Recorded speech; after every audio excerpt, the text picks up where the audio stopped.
Hello friends, welcome back to RPJP blogs. இன்றைக்கான வீடியோவில் வரலட்சுமி விரதம் சாரீ ட்ராப்பிங் ஸ்டெப் பை ஸ்டெப்பாக சொல்லியிருக்கேன். இந்த இன்ஸ்ட்ருமெண்ட்டை வச்சு தான் நான் வந்து ஸ்டெப் பை ஸ்டெப்பாக வந்து சொல்லி தரப்போகிறேன். 2 லேயர் வச்சு எப்படி கட்டணுங்கிறதையும் 1 லேயர் வச்சு எப்படி கட்டணுங்கிறதையும் ஸ்டெப் பை ஸ்டெப்பாக வந்து சொல்லியிருக்கேன். ஸ்கிப் பண்ணாமல் பாருங்கள். இந்த டூல் எப்படி வாங்கணும் அப்படிங்கிறத ஷார்ட்ஸில் கொடுத்துருக்கேன். இந்த sari draping tool 1 time investment தான். நீங்கள் வருஷம் யூஸ் பண்ணிக்கலாம்.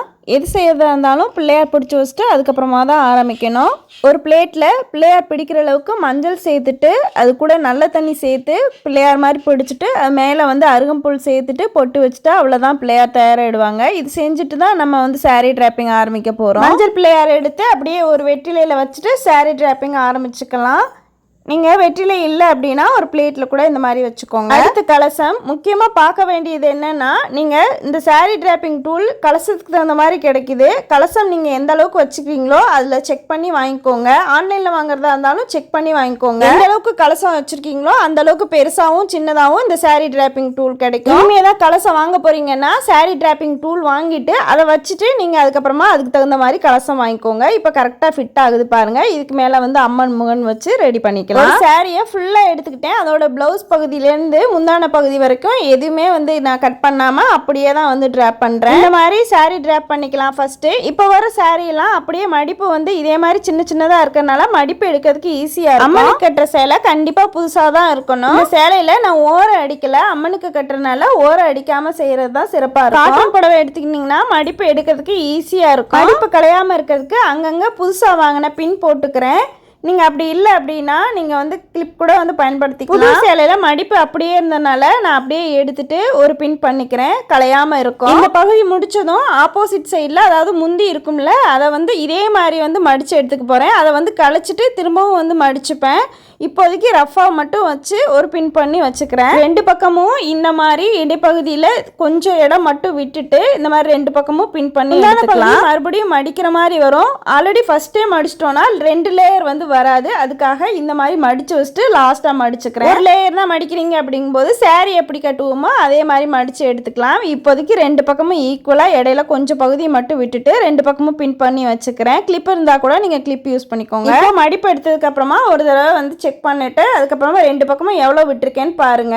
2 பக்கமும் மடிப்பு ஒரு தடவை வந்து நல்லா செக் பண்ணிக்கலாம். 3 தடவை கட்ட போறீங்க அப்படின்னாலும் ஈஸியாக வந்து கட்டிடலாம். 2 மெத்தட் வந்து சொல்லியிருக்கேன். நீங்கள் உங்களுக்கு எது வருதோ நீங்கள் வந்து அதை ஃபாலோ பண்ணிக்கோங்க. மடிப்பு எடுத்ததுக்கு அப்புறமா சாரீ ட்ராப்பிங் டூலில் நம்ம வந்து செட் பண்ண போகிறோம். ஆரம்ப பகுதியிலேருந்து எடுத்துப்போம்ல, அதாவது முந்தான பகுதியை விட்டுட்டு ஆரம்ப பகுதியிலேருந்து எடுத்துப்போம்ல, அதை வந்து நமக்கு எவ்வளோ தொங்க விட ஆசையோ அந்த அளவுக்கு மட்டும் விட்டுட்டு மிச்சம் எல்லாமே வந்து சுற்றி மடிச்சு விட்டுறணும். பின் அவுக்காமல் அப்படியே வச்சுட்டு அதுக்கப்புறமா ஸ்டெப் பை ஸ்டெப்பாக நம்ம வந்து மடிப்பை ஒன்றா நம்ம வந்து எடுத்து விட்டோம் அப்படின்னா பார்க்கறதுக்கு அழகாக இருக்கும். ஸ்டார்டிங்லேயே வந்து பின்ன அவுத்துற வேண்டாம். ஃபஸ்ட்டு ஸ்டெப் பை ஸ்டெப்பாக இந்த மாதிரி வச்சுட்டு அதுக்கப்புறமா பின்ன அவுத்துக்கலாம். வேணும்னா செட் பண்ணதுக்கு அப்புறமா கூட ஒரு பின் போட்டுக்கலாம். நான் சொல்கிறது 2 லேயருக்கான மடிப்பு.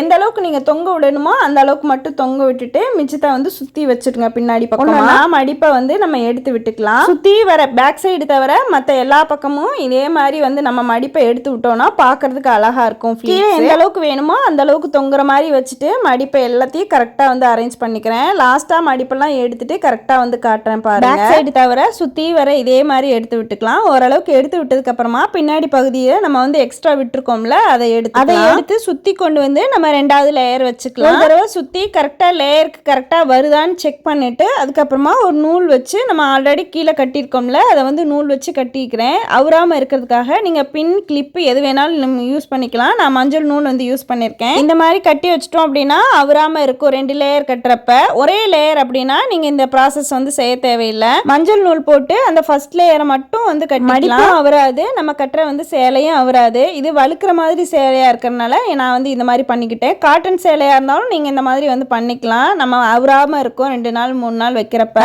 டைட்டாக முடிச்சு போட்டு கட்டிட்டு அதுக்கப்புறமா 2வது லேயரை சுற்றி எடுத்துட்டு வந்து இந்த 2வது லேயரையும் இதே மாதிரி வந்து பண்ணிக்கலாம். பார்க்கறதுக்கு அழகாக இருக்கும். கை வச்சிருக்க பகுதியில் தான் நம்ம வந்து கலசம் வைக்க போகிறோம். அதுக்கப்புறமா சுற்றி எடுத்துட்டு வந்து 2வது லேயரை இதே மாதிரி வந்து நம்ம ஃப்ளீட்ஸ் எடுத்து வச்சோம் அப்படின்னா பார்க்கறதுக்கு 2 லேயர் அழகாக தெரியும்.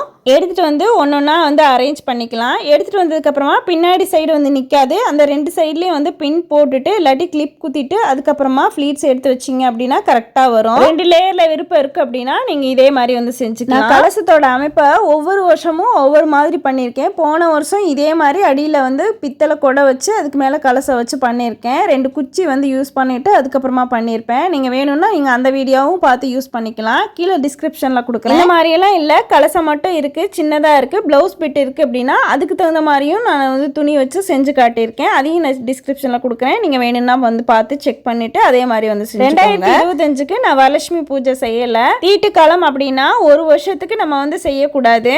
அதுக்கு முந்தின 3 வருஷத்தோட வீடியோவை டிஸ்கிரிப்ஷனில் கொடுக்குறேன். நீங்கள் எது உங்களுக்கு கன்வீனியண்ட்டாக இருக்கோ நீங்கள் அதை வந்து பார்த்துட்டு பண்ணிக்கலாம். வியாழக்கிழமை அம்மன் அழைப்பு முறையிலேருந்து வெள்ளிக்கிழமை விரதம் வரைக்கும் எல்லாமே வந்து காட்டியிருக்கேன். 2 லேயர் வச்சுட்டு கலசம் வச்சுட்டு காமிச்சிருக்கேன். எப்படி இருக்குன்னு பாருங்கள். இப்போ கலசம் வச்சதுக்கப்புறமா முந்தான பகுதியில் இருக்க அந்த பின்னை மட்டும் வந்து அவுத்துட்டு நம்ம வந்து saree எப்படி கட்டுவோமோ அதே மாதிரி முந்தானையை வந்து மடித்து எடுத்துக்கலாம். இந்த மாதிரி பின் பண்ணி வச்சோம் அப்படின்னா 2 லேயர் வராது. அதுக்காக தான் நான் வந்து ஃபஸ்ட்டு நார்மலாக வந்து பின் பண்ணிவிட்டு இந்த மாதிரி லாஸ்ட்டாக எடுத்து கரெக்டாக வந்து கலசத்தில் வந்து வச்சு எனக்கு 2 லேயர் வேணாம், ஒரு லேயர் மட்டும் போதும் அப்படின்னா ஸ்டார்டிங்லேயே முந்தான பகுதியும் பல்லு பகுதியும் எப்படி நம்ம saree கட்டுவோமோ அதே மாதிரி மடித்து வச்சுக்கலாம். என்ட்ரன்ஸில் ஒரு பின்னு, மிடில் ஒரு பின் போட்டு வச்சுக்கிறேன். அப்போ தான் அவுறாமல் இருக்கும். போட்டுட்டு இந்த மாதிரி சுற்றிட்டு அதுக்கப்புறமா கட்டிக்கிட்டோம் அப்படின்னா கரெக்டாக இருக்கும். பின்னாடி 2 மேலே ஸ்டிக் கொடுத்துருப்பாங்க, அதை யூஸ் பண்ணிவிட்டு அதுக்கப்புறமா அது மேலே வச்சுக்கலாம். saree இப்போது ஒரு லேயர் மட்டும் காட்டியிருக்கேன். இப்போ ஒரு லேயர் மட்டும் அப்படின்னா மடித்தது போக மிச்சம் இருக்கும்ல, அதை கலசத்துக்கு கீழே இந்த ரவுண்டு பகுதியில் உள்ளே வந்து சொருகி விட்டுக்கலாம். இப்போது கை கால் வச்சுக்கலாம். அம்மன் கை காலில் கயிறு கொடுத்துருப்பாங்க, அந்த கயிறு வச்சு கட்டிக்கலாம். ஆனால் வந்து நிற்காது.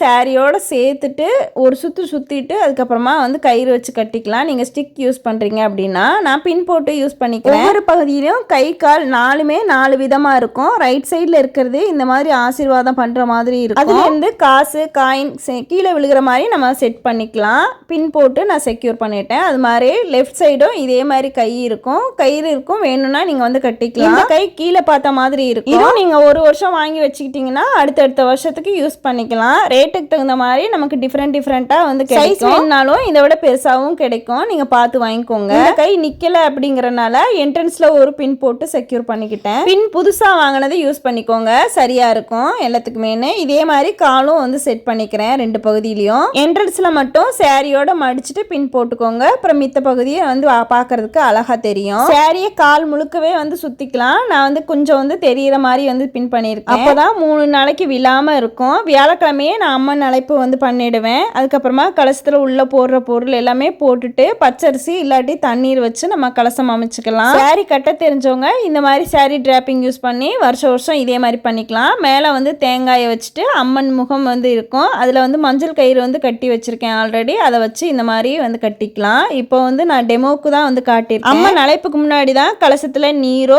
பச்சரிசியோ போட்டு உள்ள வந்து என்னென்ன பொருள் போடுறேன் அப்படிங்கிறதையும் நான் வந்து டீட்டெயிலாக காமிக்கிறேன். சிம்பிளாக எப்படி வழிபடுறதையும் அப்படிங்கிறதையும் நான் அடுத்த வீடியோவில் வந்து சொல்கிறேன். நீங்கள் சாரி கட்டணும் அப்படிங்கிறவங்க இந்த வீடியோவை வந்து யூஸ் பண்ணிக்கோங்க. ஆல்ரெடி முந்தின வருஷம் பூஜை வீடியோவையும் நான் டிஸ்கிரிப்ஷனில் கொடுக்குறேன். மறக்காமல் செக் பண்ணிவிட்டு உங்களுக்கு ஒரு ஐடியா கிடைக்கும். அதை வச்சு நீங்கள் யூஸ் பண்ணிக்கோங்க. பூஜை பண்ண நிறைய பேத்துக்கு இந்த வீடியோ யூஸ்ஃபுல்லாக இருக்கும். இந்த வீடியோ பிடிச்சிருந்துச்சுன்னா லைக் பண்ணுங்கள். உங்கள் ஃப்ரெண்ட்ஸ்க்கெல்லாம் வந்து ஷேர் பண்ணி விடுங்க. இன்னும் நம்ம சேனலை சப்ஸ்கிரைப் பண்ணலைன்னா சப்ஸ்கிரைப் பண்ணி வச்சுக்கோங்க. ஃபேஸ்புக் இன்ஸ்டாகிராம்லையும் ஃபாலோ பண்ணிக்கோங்க.